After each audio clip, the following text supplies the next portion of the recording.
ஆண்டவரின் நாமத்திற்கு மகிமை உண்டாவதாக. லூக்கா 13வது அதிகாரம் 6லிருந்து 9 வரைக்கும் நம்ம 6லிருந்து 9 வரைக்கும். அப்போது அவர் ஒரு உவமையை சொன்னார். ஆண்டவர் இயேசு கிறிஸ்து ஒரு உவமையை சொன்னார். ஒருவன் தன் தோட்டத்தில் திராட்சை தோட்டத்தில் ஒரு அத்தி மரத்தை நட்டிருந்தான். அவன் வந்து அதிலே கனியை தேடின போது ஒன்றும் காணவில்லை. 7வது வசனம். அப்போது அவன் தோட்ட 3 வருஷமாய் இந்த அத்தி மரத்திலே கனியை தேடி வருகிறேன், ஒன்றையும் காணவில்லை. இதை வெட்டி போடு, இது நிலையும் ஏன் கெடுக்கிறது என்றான். அந்த தோட்டத்துக்கு எஜமான் சொன்னான். அதற்கு அந்த தோட்ட கூலிக்காரன், தோட்டக்காரன் வேலை செய்கிறவன் அவன் சொன்னான். வாசிப்போம். அப்போது தோட்டக்காரனை நோக்கி, இதோ 3 வருஷமாக இந்த அத்தி மரத்திலே கனியை தேடினேன், ஒன்றும் கிடைக்கவில்லையே. இதை வெட்டி போடு, இது நிலத்தை ஏன் கெடுக்கிறது என்றான். அதற்கு அந்த தோட்டக்காரன், ஐயா, இது இந்த வருஷம் மட்டும் இருக்கட்டும் ஐயா, நான் இதை சுற்றி எருது போடுவேன். கனி கொடுத்தால் சரி, கொடுக்காவிட்டால் இனிமேல் இதை வெட்டி போடலாம் என்று சொன்னான் என்றார் ஆண்டவர். பார்த்தீங்களா? பணத்திற்கு இன்னொரு பார்ப்போமா? இயேசு வாசிப்போம். நிறைவாகும் ஆண்டவர் நாமத்தினால பார்ப்போம். இன்னொரு வாசிப்போம். ஆண்டவர் இயேசு கிறிஸ்து நம்மக்கிட்ட என்ன சொல்கிறாருன்னா, பயப்படாதீர்கள், இயேசு உயிரோடு எழுந்தார். இது நம்ம வாசிக்கணும்னா நேரம் முடியாது. ஆண்டவர் என்ன சொல்கிறார்? நான் உயிரோடு இருக்கிறேன், உயிரோடு வந்திருக்கிறேன், இனிமேலும் நான் இருப்பேன். பார்த்தீங்களா? வெளிப்படுத்தினால் 1வது அதிகாரம் 18 சொல்லுவார். மரித்தேன், ஆனாலும் இதோ உயிரோடு. அவர் சொல்கிறாரு, நான் மரித்தேன் உண்மைதான், ஆனால் இப்பொழுது நான் உயிரோடு இருக்கேன். நீ ஏன் மகளே பயப்படுத? எதற்காக பயப்படுத? நான் இருக்கிறேன், என்னை நோக்கி கூப்பிடு. 3 ஆண்டவர் சொல்கிறாரு, என்னை நோக்கி கூப்பிடு, உனக்கு மறு உத்தரவு தந்து நீ அறியாதெட்டாது பெரிய பெரிய காரியங்களை, அற்புதத்தை நான் உனக்கு செய்வேன் மகனே. கர்த்தர் எவ்வளோ பெரிய ஆண்டவர் பார்த்தீங்களா? நம்ம என்ன செய்யணும்? ஏதோ ஒரு வியாதி, வேதனைகள், கஷ்டங்கள், நஷ்டங்கள், பணம் வரவு செலவு, பணம் குறைவு, பள்ளிக்கூடத்தில் பிள்ளைகள் படிக்கவில்லை, வீட்டு எஜமான் சாராயம் குடிச்சிட்டு வீட்டில் பணம் கொடுக்கறது கிடையாது, ரேஷனுக்கு கிடையாது, அடிக்கிறான், திட்டுறான் என் மாப்பிள்ளை வீட்டுக்காரன். இப்படி ஏதாவது ஒரு பிரச்சனையா? நம்ம என்ன செய்கிறோம்? ஏதாவது திட்டினா, புருஷன் திட்டினா இல்லை அடித்தாலுமே பணம் கொடுக்காதுமே எங்கே போவான் அந்த அம்மா? சொந்தக்காரங்க வீட்டில் போய் சொல்லுவா, கம்ப்ளைண்ட் கொடுப்பான். சொந்தக்காரங்க வந்து என்ன செய்வாங்க? ஏன்ப்பா நீ இப்படி செய்கிற? மனைவி பிள்ளைங்க என்ன செய்வாங்க? என்னத்தை சாப்பிடுவாங்க? எதுக்கு சாராயத்தை குடிச்சு அழித்து போல்ற? இப்போ அவள் போயிடுவாங்க. சொந்தக்காரங்க ஏதாவது கிடைச்சி சாப்பிட்டுட்டு போன படம் வந்து டபுள் அடி விழும் மனைவி. இதெல்லாம் தேவையா உனக்கு? ஆண்டவரே சொல்கிறாரு, என்னை நோக்கி கூப்பிடு, நீ உனக்கு நான் மறு உத்தரவு தந்த நீ அறியாதட்ட அது பெரிய பெரிய காரியங்கள் தான் உனக்கு நான் செய்வேங்கிறார். நம்ம யாருக்கிட்ட போகிறோம்? சொந்தக்காரங்கிட்ட போகிறோம். இன்னொன்று எங்கே? டாக்டர்கிட்ட போகிறோம். முதல்ல டாக்டர் தான் வண்டியை பிடிக்கிறாங்க, கார் பிடிக்கிறாங்க, ரிக்ஷா போகிறாங்க. டாக்டர், உடனே டாக்டர். உன் ஆண்டவர் என்ன சொல்கிறாரு? நான் உயிரோடு இருக்கிறேன். டாக்டர் என்ன செய்வான்? உடனே ஏதாவது மருந்து கொடுத்து 4 நாள் சுகமாகும். பிறகு 5வது நாள் 6வது நாள் பழையபடி டாக்டர்கிட்ட வருவேன். அவன் பிறகு பணத்தை பிடுங்குவான். 100-200 செலவுன்னா அவன் 1000 ரூபா செலவு எடுத்து வச்சுருவான். அவங்ககிட்ட போனாவே போதும், டெஸ்ட்டு, இந்த டெஸ்ட்டு, ஆப்ரேஷன் பண்ணணும், இந்த வியாதி, அந்த வியாதி, இல்லாத வியாதிலாம் சொல்லிவிட்டு பணத்தை அப்படிங்கிறவான். நம்ம ஆண்டவர் அப்படிப்பட்ட ஆண்டவரா? உடனே பதில் கிடைக்கக்கூடும் உனக்கு. உண்மையில் நான் ஏதோ தவறாக சொல்லிட்டேன்னு நினைக்காதீங்க. I am very promise Jesus name. ஆண்டவர் நாமத்தை கொண்டு தான் நான் ப்ராமிஸ் பண்ணுறேன். இல்லை எங்கள் அப்பா சத்தியமாக, எங்கள் அம்மா சத்தியமாக, என் பொண்டாட்டி பிள்ளைய சத்தியம் கிடையாது. என் தேவன் ஆண்டவர் ஒருவரே, அவர் மேலே தான் எல்லாமே படைச்சிட்டேன். அவர் தான் என்னையை பார்த்துக்கிடுவார். யாரும் என்ன தாய் தகப்பன்னு கிடையாது எனக்கு. இப்போ தான் இறந்தாங்க. நான் 50 வருஷம் ஆச்சு எங்கள் அப்பா இறந்து. இப்போ தான் 2-3 வருஷம் ஆச்சு எங்கள் அம்மா பிறந்து. நமக்கு யாரும் எனக்கு உள்ளது ஆண்டவர் ஒருவர். இதெல்லாம் மனைவி குழந்தை பிள்ளைகள்லாம் கொஞ்சம் சமயத்துக்கு தான், கொஞ்சம் சமயத்துக்கு தான். உன் உயிர் போய்விட்ட போதான் நீ யார், குழந்தை யார், மனைவி யார், மகன் யார், உயிர் பிற ஒன்றும் கிடையாது, ஒருத்தரும் கிடையாது. நீ யாரோ நான் யாரோ. ஆனால் ஆண்டவர் இயேசுக்கிடம் வரும்போது உயிரோடு இருக்கும்போது அவர் பார்த்துக்கிடுவார், இறந்த பிறவும் அவர் பார்த்துக்கிடுவார். ஆவியானவர் நம்மளை காத்துக்கொள்வார். அதுக்காக நம்ம பயப்பட வேண்டிய அவசியமே இல்லை. கேட்டீங்களா? தயவுசெய்து ஆண்டவர்கிட்ட பாருங்கள், ஆண்டவரோட ஓடிவாங்க. நானும் பிலிக்குடியில் இருந்தேன், சிகரெட்டு குடிப்பேன், எல்லாம் சீட்டு விளையாடுவேன், எல்லாம் செய்வேன். ஒரு நாள் ஆண்டவர் சமூகத்தில் முழங்கால் படிவிட்டு ஜெபித்தேன், கண்ணீரோட ஜெபித்தேன். ஐயா, கண்ணீரோட. அந்த கண்ணீருக்கு எனக்கு உடனே பதில் தந்தார் தெரியுமா? சத்தியமான சொல்லிட்டேன், என்னை கண்ணீருக்கு உடனே தரையா என்ன ஆண்டவர். எப்படி தெரியுமா? ஒரு வரம் கேட்டேன், அதுக்கு தான் உடனே பதில் தந்தார். இல்லைன்னா ஆண்டவருக்கு தெரியும் இவன் எப்படிப்பட்டவன், இருதயத்தை ஆராயக்கூடிய தேவன். 1 சாமுவேல் 16வது அதிகாரத்தில் 7வது வசனம் சொல்லுது. சாமுவேலை பார்த்து ஆண்டவர் சொல்கிறார், ஏ சாமுவேல், மனுஷன் முகத்தை பார்க்கிறான், ஆண்டவரோ இருதயத்தை ஆராய்கிறார் என்று. ஆண்டவர் இருதயத்தை பார்க்கிறாரு. மனுஷன் என்ன பண்ணுறான்? அந்த ட்ரெஸ்ஸை, துணிமணியை, டிப்டாப், அது இது ட்ரெஸ்ஸு, இந்த தங்கம் வெள்ளியாக போட்டுட்டு நல்ல நல்ல நல்ல ட்ரெஸ்ஸு போட்டோன்னா அந்த மனுஷங்க அதை தான் பார்ப்பான். அது உள்ளே என்ன இருக்குது தெரியுமா? உங்களுக்கு தெரியுமா? சமாதியில் போங்க, சமாதிக்கிட்ட பெரியவர்கள் யாராவது இறந்த இடத்துல சமாதிக்கு போங்க. அந்த சமாதி நம்ம சுற்று வட்டாரத்தில் பாருங்கள், நல்ல சிமெண்டால் நல்ல டைல்ஸால் கட்டியிருக்க சமாதி. ரோஜாப்பூ, மாலை, மென்பத்தி எல்லாம் அழகாக இருக்கும், ஜோடிச்சிருக்கும். எப்படி கோயிலில் எப்படி ஜோடிக்கிறாங்களோ அந்த மாதிரி சமாதியில் ஜோடிப்பாங்க. பாருங்கள், இது உள்ள மடித்து சொல்கிறேன், இது உங்களுக்கும் தெரியும். அந்த சமாதியை உடைச்சி, சமாதியை நல்ல டைல்ஸால், நான் ஃபோட்டோ கிட்டலாம் டைல்ஸில் வரைஞ்சி அதில் ஒட்டி வச்சுருப்பாங்க. சமாதியில் நல்ல அழகாக வந்து அடிக்கடி வருவாங்க, நல்ல துப்புரவு ஆக்குவாங்க, மேன்பத்தியும் அதுவும் இதுவும் வைப்பாங்க, பிறகு கும்பிடுவாங்க, காலில் விழுந்து கும்பிடுவாங்க சமாதியை. அதை நீங்கள் உடைச்சி பார்த்தீங்கன்னா உள்ளே என்ன இருக்கும் தெரியுமா? உங்களுக்கு என்ன இருக்கும் சொல்லுங்கப்போ? பூச்சி உழுவு தான் இருக்கும். ஆமேன், அல்லேலூயா. மற்ற இருந்தால் அந்த எலும்பு கூடு தான் உடஞ்சி கிடக்கும். மாம்சத்தில் ஒன்றும் இல்லை, ஒன்றுமே கிடையாது. அந்த எலும்பு கூடு மட்டும்தான் உடஞ்ச எலும்பு கூடு கிடைக்கும், வேறு ஒன்றும் பார்க்க முடியாது. நம்ம எப்படி இருக்கோம்? நான் எப்படி இருக்கேன் பாருங்களேன். முடிதான் இல்லை, மற்றபடி நல்லா தான் இருக்கேன், உடம்புலாம் தைரியமாக இருக்குது. இந்த 72 வயசுலேயும் இப்படி இருக்கிறேன். ஆனால் என்னுடைய உள்ளத்தில் என்ன உள்ள என்ன இருக்கும் தெரியுமா? எல்லாம் இந்த எலும்பு கூடும், அதுவும் இதுவும் தான் நாரும். அதே மாதிரி தான் மனிதனுடைய. மனுஷன் பணம் இருந்தால் அவன் எப்படியோ ஆடுவான், பணம் இல்லைன்னா அங்கே எங்கே ஓடுவான். அந்த சாமி, இந்த சாமி, அந்த பூஜாரி, இந்த சாமியார், அந்த சாமியார்கிட்ட ஓடுவான். நமக்கு ஆண்டவர் இருந்தால் போதும். எந்த சாமியாரும் வேண்டாம், எந்த கோயிலும் வேண்டாம், குளமும் வேண்டாம். நமக்கு ஒரே ஆண்டவர் பரமேஸ்வர் இயேசு கிறிஸ்து, அவர் ஒருவரே தெய்வம் என்று நாம் விசுவாசிக்கும் போது நமக்கு ஒரு குறைவும் இருக்காது. ஆமேன், அல்லேலூயா. பிலிப்பு 4:19 உன் குறைவெல்லாம் நிறைவாக்கக்கூடிய தேவன் ஆண்டவர் இயேசு கிறிஸ்து மாத்திரமே. மனிதன் ஒன்றும் நிறைவேற்ற முடியாது. நம்ம ஆண்டவர் இயேசு கிறிஸ்து இருந்தால் போதும். அவர் ஒருவரே போதும். நீங்கள் போதும் ஏசையா, உங்கள் சமூகம் எனக்கையா. நீங்கள் போதும் ஏசப்பா, உங்கள் சமூகம் எனக்கப்பா. எத்தனை இன்பமே உந்தன் சமூகமே, எத்தனை இன்பமே உந்தன் சமூகமே.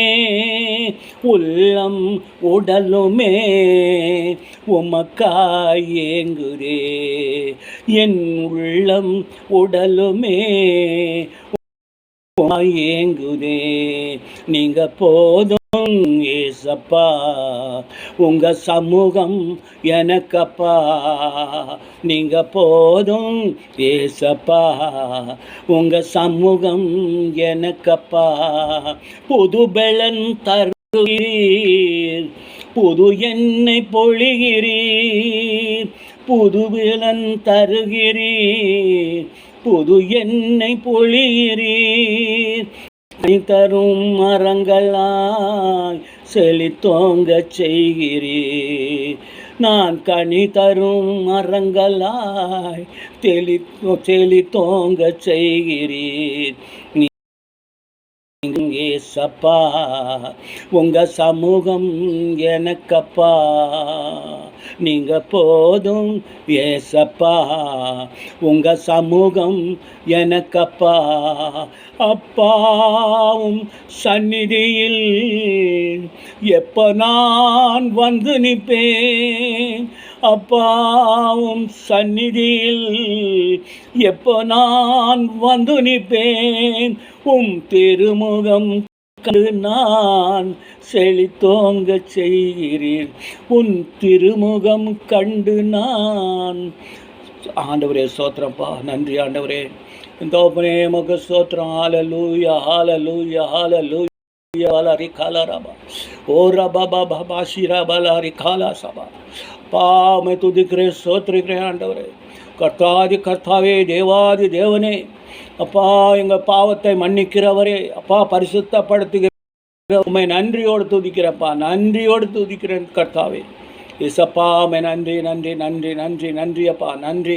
எங்கே 2 பேர் 3 பேர் என் நாமத்தில் ஜெபிக்கிறார்களோ ஒருமனப்பட்டு அவர்கள் மத்தியில் இருப்பேன் என்ற தகப்பனே. அப்பா என் கூட யாரும் இல்லை, உம்மை தவிர என் இயேசுராஜன் என் கூட இருக்கிறார். அதனால் ஜெபிக்கிறப்ப உள்ளத்தின் ஆழத்தில் இருந்து ஜெபிக்கிறேன் என் தகப்பனே. உமக்கு கோடி ஸ்தோத்திரம் ஐயா. அந்த அடியரை நீர் வழி நடத்தி வந்ததுக்காக, நீர் எனக்கு வார்த்தை தந்ததுக்காக ஆண்டவரே, உமது நாமத்தை கொண்டு செயல்படுகிறேன்ப்பா. எந்த இடத்துல எந்த வீட்டில் கால் வைத்தாலும் அந்த இடம் ஆண்டவர் இயேசு கிறிஸ்து அந்த இடத்தை அந்த வீட்டு மக்களை ஆசீர்வதிக்கிறார். அது ஒன்றே போதும் அப்பா. அப்பா மக்கள் நன்றி நன்றி தகப்பனே. தாயின் கருவிலிருந்தே நொண்டியாக முடவனாக பிறந்த ஒருவனை ஆண்டவரே தூக்கி வந்து அலங்கார வாசல் என்ற ஆலயத்தில் வாசலிருப்பார்கள். அப்பா ஒரு நாள் அவன் பிச்சை கேட்டுக்கொண்டு இருக்கும்போது யோவான் பேதுரு அந்த வழியாக வந்தார். அவர்களிடம் இவன் பிச்சை கேட்டான், ஐயா பிச்சை போடுங்க என்று. யோவான் பேதுரு வந்து பேதுரு பார்த்தான் அவனை. பேதுரு அவனை பார்த்த உடனே என்னை நோக்கி பார் என்றார். 2 பேரும் சொன்னாங்க, என்னை நோக்கி பார். அவன் மனசில் ஏதோ ஒரு ஆசை. என்ன ஆசை? என்னை நோக்கி கூப்பிடு அப்படின்னு தான் சொன்னார். அவர் நான் நோக்கி கூப்பிடுமே, எல்லாரும் பிச்சை போட்டுட்டு போய்கிட்டே இருப்பாங்க. ஆனால் இவங்க 2 பேரும் இருந்த இடத்துல அவனை நோக்கி என்னை நோக்கி பார் என்றார்கள். அவன் மனசில் இருதயத்தில் என்னோ நினச்சிக்கிட்டான், இவங்க நமக்கு ஏதாவது ஜாஸ்தியாக என்னவோ கொடுக்க போகிறாங்க அப்படின்னு. பார்த்தீங்களா, ஆண்டவர் எவ்வளோ பெரிய அற்புதம் அந்த இடத்துல செஞ்சாருன்னு. அப்பொழுது பேதுரு சொன்னார், இதோ என்னிடத்தில் தங்கமும் வெள்ளியும் பணமும் இல்லை, என்னிடத்தில் உள்ளதை உனக்கு தருகிறேன், நஸ்ரேனாக இயேசு கிறிஸ்துவின் நாமத்தில் எழுந்து கையை பிடித்து தூக்கிவிட்டார். உடனே அவனுடைய கை கால் பலன் கொண்டது, எலும்பு முறிந்த எலும்பு எல்லாம் ஒன்றுபட்டது. எழுந்தான், நடந்தான், பிறகு குதித்து நடந்தான் என்று பைபிளில் நம்ம வாசிக்கிறோம். எழுந்தான், நடந்தான், பழையபடி குதித்து நடந்தான். பார்த்தீங்களா எவ்வளோ பெரிய. அங்கே உள்ள சுற்று வட்டாரத்தில் உள்ள மக்கள் எல்லாம் ஆச்சரியப்பட்டார்கள். ஆச்சரியம், பெரிய ஆச்சரியப்பட்டார்கள். நிறைய ஜனங்கள் ஆண்டவர் இயேசு கிறிஸ்துவை விசுவாசிக்க ஆரம்பித்தார்கள். உங்களுக்கு அந்த விசுவாசம் வேண்டுமா? ஆண்டவர்கிட்ட வாங்கள். ஒரு வார்த்தை சொல்ல விரும்புகிறேன். நான் எத்தனையோ பேரை சுகமாக்கியிருக்கிறேன் இயேசு கிறிஸ்துவின் நாமத்தை கொண்டு. முதல்ல அவர்கள்கிட்ட சொல்ல வந்தது, எவ்வளோ பெரிய வியாதிஸ்தனாக இருந்தாலும், பேய் பிசாசு பிடியில் இருந்தாலும், அவங்கிட்ட நான் சொல்வேன், நீ இயேசு கிறிஸ்துவை விசுவாசிக்கிறாயா? ஒரே வார்த்தை. அவர்கள் ஆமான் விசுவாசிக்கிறேன் பாஸ்டர் அப்படின்னா போதும். உடனே இயேசு கிறிஸ்துவின் நாமத்தை கொண்டு உன்னை எச்சரிக்கிறேன் சாத்தானே, போ இந்த உடல்ல இருந்து, உடனே போய்விடு. ஆமென், அல்லேலூயா. உண்மையிலே நான் ஆயிரக்கணக்கான வீடியோ பண்ணி அனுப்புகிறேன். உலகம் எல்லாம் என்னுடைய வீடியோ, என்னுடைய வசனம், ஆண்டவருடைய வசனம் செல்கிறது. என்னுடைய பேர் பார்த்துக்கிடுங்க, பாஸ்டர் செல்வராஜ் பாஸ்டர். 4 சேனல் இருக்கு என்கிட்ட, பார்க்கலாம். நீங்கள் தினமும் ஒவ்வொரு வசனம், சாட்சிகள். ஆண்டவர் 24 மணி நேரம் நான் ஊழியம் பண்ணுறேன் ஐயா. பாதி ராத்திரியில் கூட ஃபோன் வரும். மரிக்கும் தருவாயில் இருக்கிற ஒவ்வொரு அவர்களிடமும் ஃபோன் வரும்.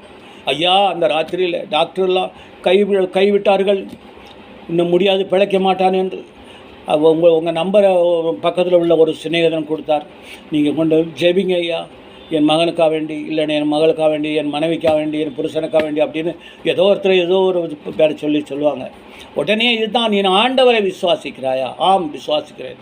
உடனே அந்த வியாதி அந்த அந்த சரீரத்திலிருந்து உடனே விலகிவிடும்.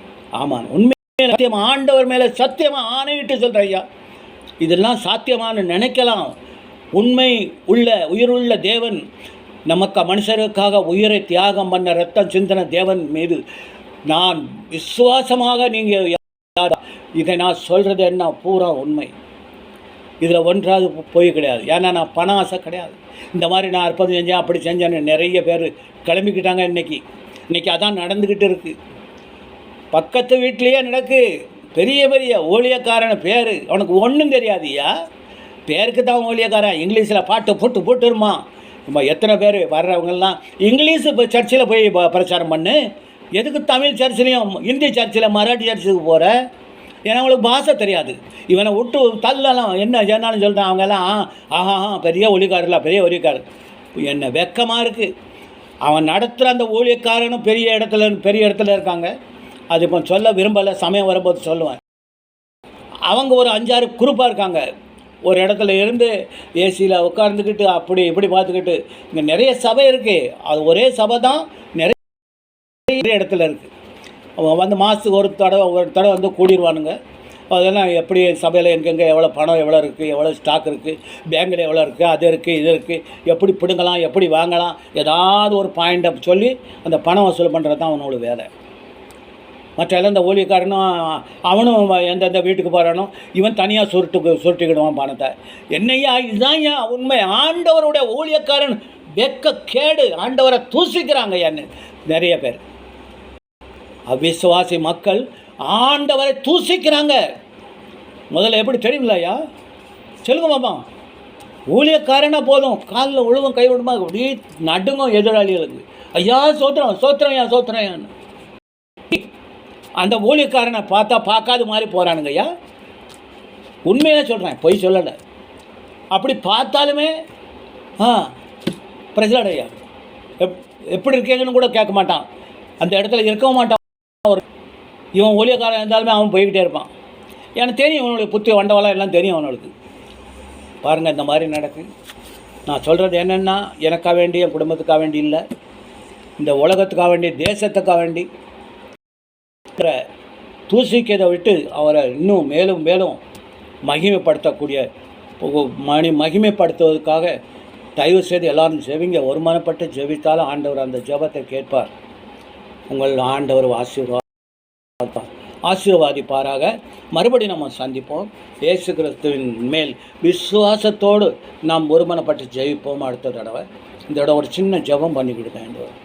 அப்பா பிதாவே, இரக்கமுள்ள தேவனே, கிருபையுள்ள ராஜாவே, என் அன்பு தெய்வமே, நேற்றும் என்றும் என்றும் மாறாத என் ராஜா இயேசு கிறிஸ்துவே, மரித்த 3ஆம் நாள் உயிரோடு எழுந்த என் இயேசு ராஜா, உம்மை நன்றியோடு துதிக்கிறோம்ப்பா. கடந்த நாளெல்லாம் நினைக்கிறோம்ப்பா. இந்த புதிய நாள் இருந்ததுக்காக ஸ்தோத்திரம்ப்பா.